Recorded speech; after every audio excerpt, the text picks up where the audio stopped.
Hello my dear friends, welcome back to my channel. त्यौहार हो या कोई भी खुशी का मौका, मिठाइयों के बिना सब अधूरा लगता है। तो फ्रेंड्स, आज मैं आपके लिए खास चाशनी वाली चंद्रकला की रेसिपी लेकर आई हूँ। ये एक तरह की गुजिया ही होती है, लेकिन ये थोड़े अलग तरीके से बनाई जाती है। और गुजिया तो आपको इजीली बहुत सारे मिठाई की दुकान में मिल जाएगी, लेकिन चंद्रकला बहुत मुश्किल से किसी बड़े मिठाई की दुकान पे ही मिल पाती है। तो फ्रेंड्स, अगर आपको आज की चंद्रकला की रेसिपी पसंद आए तो इसे ज़रूर लाइक करें, अपने फ्रेंड्स एंड फैमिली के साथ शेयर करें और मेरे चैनल को ज़रूर सब्सक्राइब करें। तो इस चंद्रकला को कहीं कहीं सूर्यकला भी कहते हैं, क्योंकि आप देख रहे होंगे इसका जैसा शेप है, शायद इसी वजह से इसे चंद्रकला या सूर्यकला नाम दिया गया होगा। तो चलिए स्टार्ट करते हैं आज की इस खास रेसिपी को बनाना। तो चंद्रकला बनाने के लिए हम इसका डो बना करके तैयार करेंगे। इसके लिए मैंने 1 कप मैदा लिया है और मैं इसे बाउल में डाल रही हूँ। अब इसमें 1 बड़े चम्मच भर के हम घी डालेंगे। अब इसे सूखा ही पहले हम मिक्स कर लेंगे अच्छे से। तो आप देख सकते हैं कि हमारा मैदा और घी काफ़ी अच्छे से मिक्स हो गया है। मैंने इसमें मोइन के लिए घी डाला है, आप चाहें तो रिफाइन ऑयल भी डाल सकते हैं। थोड़ा थोड़ा हम गुनगुना गर्म पानी डाल करके इसका बिल्कुल स्टिफ डो यानी कि सख्त डो लगा करके तैयार कर लेंगे। तो फ्रेंड्स, मैदा को मैंने काफ़ी अच्छे से मसल करके और इसका स्टिफ डो यानी कि सख्त आटा लगा करके तैयार कर लिया है। अब इसे ढक करके हमें कम से कम 10 मिनट के लिए रेस्ट पे रख देना है। तो फ्रेंड्स, जब तक हमारा चंद्रकला का डो सेट हो रहा है तब तक हम उसके लिए चाशनी और उसकी स्टफिंग तैयार कर लेते हैं। चंद्रकला की स्टफिंग को कसार भी कहा जाता है। तो चलिए देखते हैं उसके लिए हमें किन चीज़ों की आवश्यकता होगी। 1/2 कप चीनी, 150 ग्राम मावा या खोया भी कहते हैं इसे बहुत जगह, 1/4 कप बिल्कुल बारीक चॉप किया हुआ सूखा नारियल, इसे बहुत जगह नारियल का खोपरा या नारियल की गड़ी भी कहते हैं। इसकी जगह पर आप डेसिकेटेड कोकोनट पाउडर यानी नारियल का बूरा भी यूज़ कर सकते हैं। 10 बादाम इस तरह से छोटे पीसेस में काट कर ले लिया है मैंने। थोड़ी सी केसर, 4 छोटी इलायची, 1/4 कप पीसी हुई चीनी यानी पाउडर शुगर, 2 टेबल स्पून किशमिश, 8 काजू, इसे भी मैंने छोटे पीसेज में इस तरह से काट करके ले लिया है। और आधी कटी हुई नींबू ली है मैंने। कसार बनाने के लिए यानी चंद्रकला की स्टफिंग बनाने के लिए ड्राई फ्रूट्स आप अपने पसंद के हिसाब से ले सकते हैं। अगर आपको इसमें से कोई ड्राई फ्रूट पसंद नहीं है या आपके पास नहीं है तो आप उसे ना डालें। आप चाहें तो अपने पसंद के हिसाब से इसमें चिरौंजी, पिस्ता, मेलन सीड्स यानी कि खरबूज के बीज भी डाल सकते हैं। तो अब हम सबसे पहले अपने मावा को फ्राई करेंगे। मावा को फ्राई करने के लिए मैंने एक नॉन स्टिक तवा गर्म कर लिया है गैस पर। फ्लेम को अब हमें बिल्कुल लो कर देना है। अब इसमें हम 1/2 टेबल स्पून घी डालेंगे, इससे कि हमारा मावा जो है वो जलेगा नहीं। और अब हम इसमें अपना मावा भी डाल देंगे। अब मावा को बिल्कुल अच्छे से हम एकदम लो फ्लेम पे फ्राई कर लेंगे। तो फ्रेंड्स, मुश्किल से 1 से 1.5 मिनट लगा है मावा को फ्राई होने में। हमारा मावा फ्राई हो चुका है और इससे बहुत अच्छी खुशबू आ रही है। आप देख सकते हैं मावा से घी भी अलग होने लग गया है। अब हम गैस का फ्लेम ऑफ कर देंगे और मावा को हम ठंडा कर लेंगे। तो अब हम अपने चंद्रकला के लिए चाशनी बना लेते हैं। इसके लिए मैंने एक पतीला लिया है और इसमें मैं अब 1/2 कप चीनी डाल रही हूँ। और इस चीनी में मैं 1/4 कप से थोड़ा सा ज़्यादा पानी डालूंगी। गैस का फ्लेम ऑन कर देते हैं और इसे चलाते हुए चीनी को घुल जाने तक हमें पका लेना है। तो फ्रेंड्स, आप देख सकते हैं कि हमारी चीनी अच्छे से घुल गई है और चाशनी को हमें लगातार जलाते रहना है, नहीं तो चीनी बहुत जल्दी जल जाती है।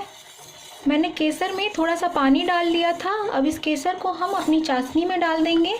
अगर आपके पास केसर नहीं है तो ना डालें, केसर डालना बिल्कुल ऑप्शनल है। और अब मैं इसमें 1/4 टेबल स्पून नींबू का रस डाल रही हूँ।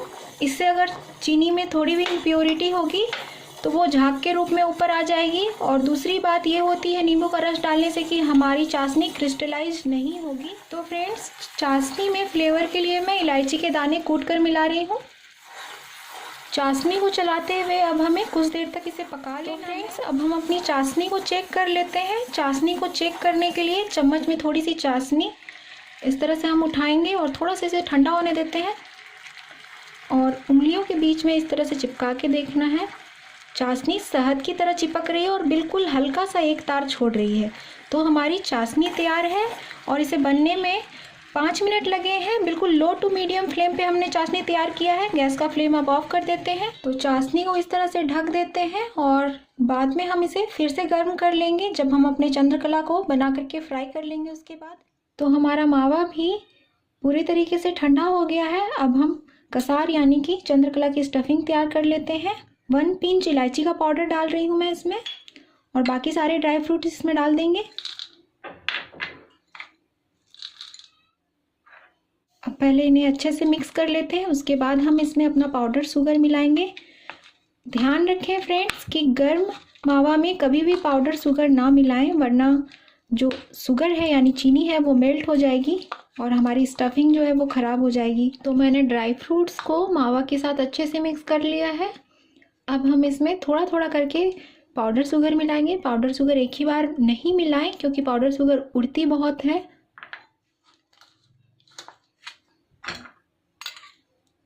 फ्रेंड्स, हमारा कसार यानी कि चंद्रकला की स्टफिंग रेडी है। तो चलिए अब हम चंद्रकला बनाना शुरू करते हैं। तो फ्रेंड्स, अब तक हमारा डो भी अच्छे से सेट हो गया है। इसे एक बार अच्छे से मसल लेते हैं और अब इससे छोटी छोटी लोइयां तोड़ करके तैयार कर लेंगे।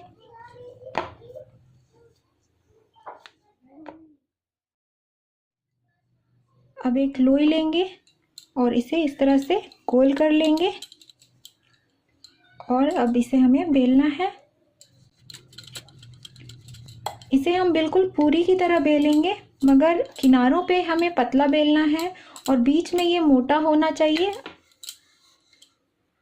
गोल शेप देने के लिए मैंने एक गिलास लिया है, आप कटोरी भी ले सकते हैं, और इस तरह से हम इसकी कटिंग निकाल लेंगे।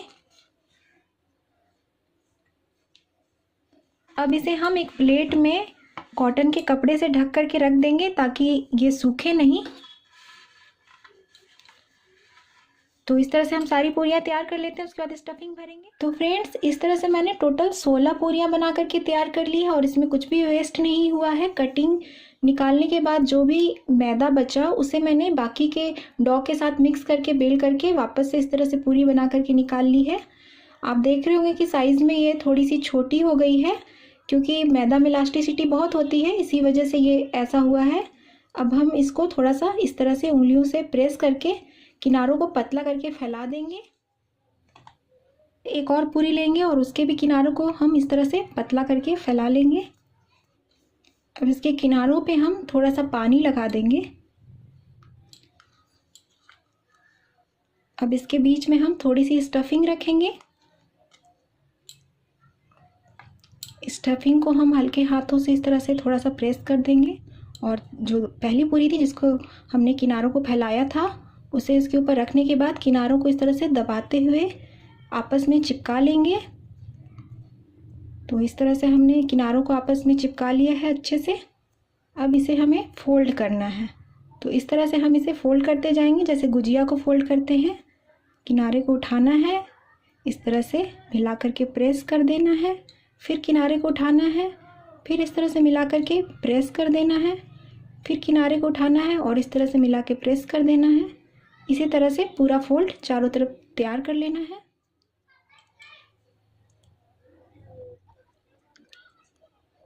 इसी तरह से हम बाकी चंद्रकला भी तैयार कर लेंगे और इसे रुमाल से ढक देंगे।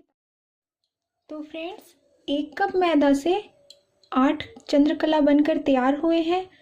आप इसका साइज अपने हिसाब से थोड़ा बड़ा या छोटा भी कर सकते हैं। अब मैं इसे घी में फ्राई करने वाली हूँ, आप चाहें तो इसे रिफाइंड ऑयल में भी फ्राई कर सकते हैं। तो फ्रेंड्स, मेरे पास चौड़े तले की कढ़ाई है जिसमें घी ज़्यादा डालना पड़ता है, इसीलिए मैंने एक नॉन स्टिक सॉस पैन में घी गर्म कर लिया है। घी को हमें बहुत ज़्यादा गर्म नहीं करना है और फ्लेम को हम लो टू मीडियम रखेंगे। तो अभी हमारी घी हल्की गर्म हो चुकी है, बहुत ज़्यादा घी को गर्म नहीं करना है।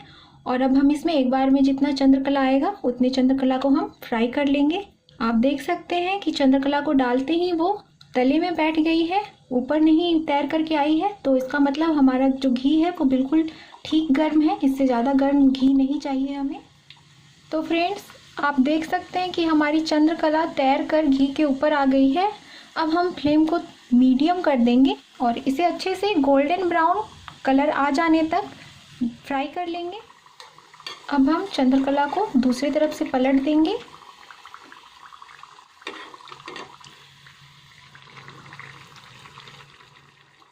तो अब हमारी चंद्रकला अच्छे से फ्राई हो गई है और इसे फ्राई करने में 4 से 5 मिनट का समय लगता है। अब इसे हम घी से बाहर निकाल लेंगे। थोड़ा देर तक इस तरह से हम इसे स्कीमर के ऊपर रखेंगे ताकि एक्स्ट्रा घी जो है वापस से पैन में चली जाए। उसके बाद हम इसे एक प्लेट में निकाल लेंगे और बाकी चंद्रकला भी हम इसी तरीके से घी में फ्राई कर लेंगे। तो फ्रेंड्स, तैयार है हमारी चंद्रकला। अब इसे हमें थोड़ा सा ठंडा कर लेना है। उसके बाद हम इसे चाशनी में डिप करेंगे। हमारी चाशनी भी ठंडी हो गई है तो हम चाशनी को गर्म कर लेते हैं। तो फ्रेंड्स, मैंने चाशनी को गर्म कर लिया है और हमारी चंद्रकला भी थोड़ी ठंडी हो गई है। अब हम चंद्रकला को अपनी चाशनी में डिप करेंगे और एक चम्मच से इसके ऊपर चाशनी को डाल करके इसके ऊपर कोटिंग चढ़ा देंगे चाशनी की। 2-3 मिनट के बाद हम चंद्रकला को दूसरी तरफ से पलट देंगे। 2 मिनट हो गए हैं और चंद्रकला को हम दूसरी तरफ से पलट देते हैं और अब हम इसे ढक करके 2 मिनट के लिए रख देंगे। 2 मिनट बाद हम ढक्कन हटा लेते हैं और अब हम चंद्रकला को बाहर निकालेंगे और इसी तरह से हम बाकी चंद्रकला को भी चाशनी में डिप कर लेंगे। तो फ्रेंड्स, तैयार है हमारी खास चाशनी वाली चंद्रकला। आप देख सकते हैं थोड़ी सी चाशनी बच गई है और मैंने चाशनी को जाली स्टैंड पर रखा था ताकि चाशनी ज़्यादा देर तक गर्म रहे। अब हमें अपनी चंद्रकला को थोड़ी देर के लिए खुली हवा में रखना है ताकि इसके ऊपर चाशनी की कोटिंग अच्छे से सेट हो जाए। मैं थोड़े कटे हुए पिस्ता से इसकी गार्निशिंग कर रही हूँ। ये स्टेप बिल्कुल ऑप्शनल है। तो फ्रेंड्स, कैसी लगी चंद्रकला की रेसिपी मुझे कमेंट करके ज़रूर बताएं। इसे आप घर पे ज़रूर ट्राई करें फ्रेंड्स। तो फ्रेंड्स, अगर आपको चंद्रकला की रेसिपी पसंद आई हो तो इसे लाइक करें, अपने फ्रेंड्स एंड फैमिली के साथ शेयर करें और मेरे चैनल को ज़रूर सब्सक्राइब करें।